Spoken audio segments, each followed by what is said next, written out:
Economic concerns don't seem to be having a large impact on holiday shopping this season. It's according to a new Visa analysis. It shows that retail sales increased by 4.2% year over year across all payment types. That includes cash and checks. And joining us right now with a lot more on that report is Michael Brown, principal U.S. economist for Visa. What was the biggest surprise for you?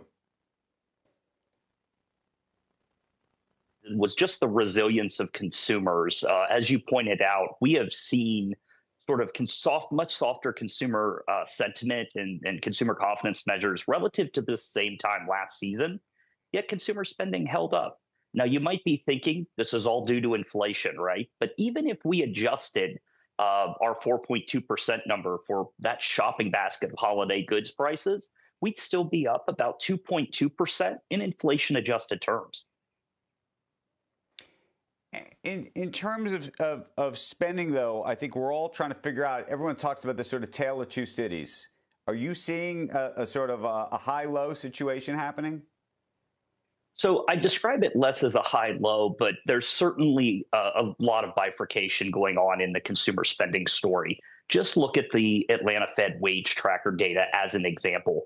Bottom 25% of income-earning households, they're still seeing positive wage growth, but it's nowhere near where it was, say, just 12 months ago.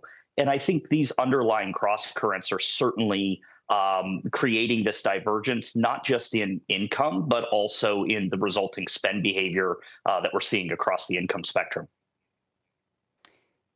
In terms of, regionally, are you seeing anything specific or even by industry?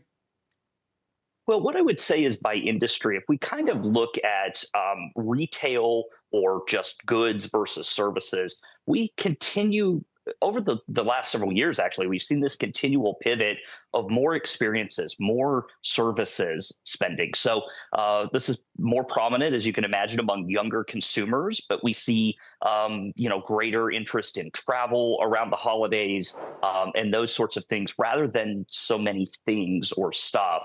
And as a result, we've seen a rise in gift cards and gifting of gift cards to help enable some of that service spend as well. And then finally, if you were to try to project out, which is maybe the most important part about this, the next 12 months, what do you see? Well, as we look ahead to next year, there's a couple of factors that I think will sort of determine the contours of consumer spending. Early next year, we're expecting tax refunds to be slightly larger than they were over the last several years, due in part to the tax cut package that was passed earlier this year. That should help lift consumption early in the year.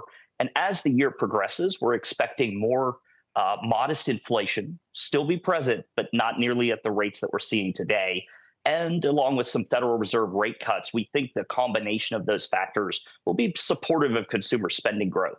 Real growth, probably somewhere around 2.8% on a year-on-year basis as we go into next year. That's up slightly from what we estimate this year at about 2.6%.